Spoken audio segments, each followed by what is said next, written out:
Hello everyone, কেমন আছো সকলে? সায়ন্তনীস কিচেনে আবার সকলকে স্বাগত জানাই।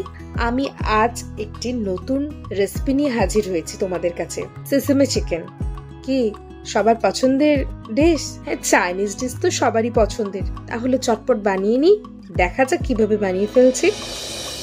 1 কেজি চিকেনটাকে ভালো করে ধুয়ে কিছুটা পরিমাণে নুন ও ভিনিগার মাখিয়ে রেখেছি 10 থেকে 15 মিনিটের মতন। এরপর ভালো করে জল ঝরিয়ে আমি একটি কাচের বোলে রেখে দিয়েছি। কাচের বোলে কিছুটা পরিমাণে নিয়ে নিয়েছি বেকিং সোডা, নিয়েছি কালো মরিচের গুঁড়ো 2 চামচ ছোট চামচের।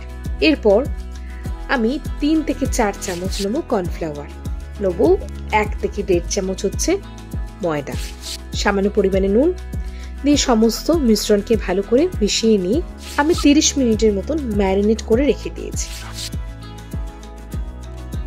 এরপর একটা ফ্রাইং প্যানে দেখো কিছুটা পরিমাণে রিফাইন অয়েল নিয়ে নিয়েছি। ভালো করে তেলটা গরম হয়ে গেলে আমি মাংসের টুকরোগুলো তেলের মধ্যে ছেড়ে দেবো। এরপর লো ও হাই ফ্লেম করে মাংসের টুকরোগুলো ভালো করে লাল লাল করে ভেজে নেবো। এপিট ওপিট করে ভালো করে ভেজে একটি প্লেটের মধ্যে তুলে রাখবো। আমি অন্যদিকে একটা সস বানিয়ে নেবো। প্রথমে নিয়ে নিচ্ছি সয়া সস 2 চামচ, নেবো কিছুটা পরিমাণে 2 চামচ হচ্ছে টমেটো কেচাপ, অল্প কিছু পরিমাণে রসুন কুচি, স্বাদ মতো নুন, কালো মরিচের গুঁড়ো 1 থেকে 1.5 চামচ। আমি এখানে গার্লিক পাউডার ইউজ করেছি। দেখো গার্লিক পাউডার কিছুটা পরিমাণ নিয়ে নিচ্ছি আর নেব খানিকটা পরিমাণ জল। এরপর ভালো করে একটা স্পুনের সাহায্যে মিশ্রণটা মিশিয়ে নেব।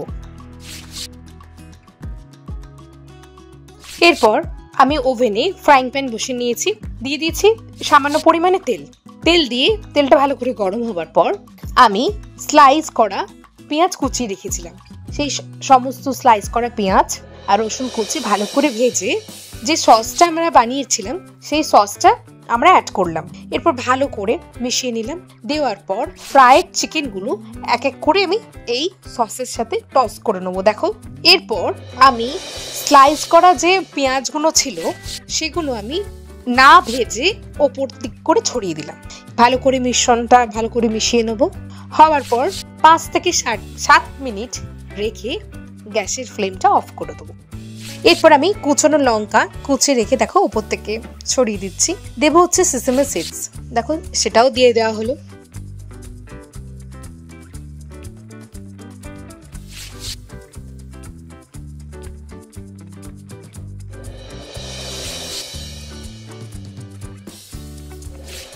সার্ভ করবো বাটার রাইসের সাথে। ভীষণ সুন্দর খেতে লাগে এই বাটার রাইসের সাথে। দেখো উপরে বাটার রাইস নিয়ে নিয়েছি, দেখো একটা করে চিকেন খুব সুন্দর করে সাজিয়ে নিচ্ছি, তার উপরে আবার সেসেমে সিডস দিয়ে দিলাম। এইভাবে আজকে আমাদের সেসেমে চিকেন রেডি হয়ে গেছে।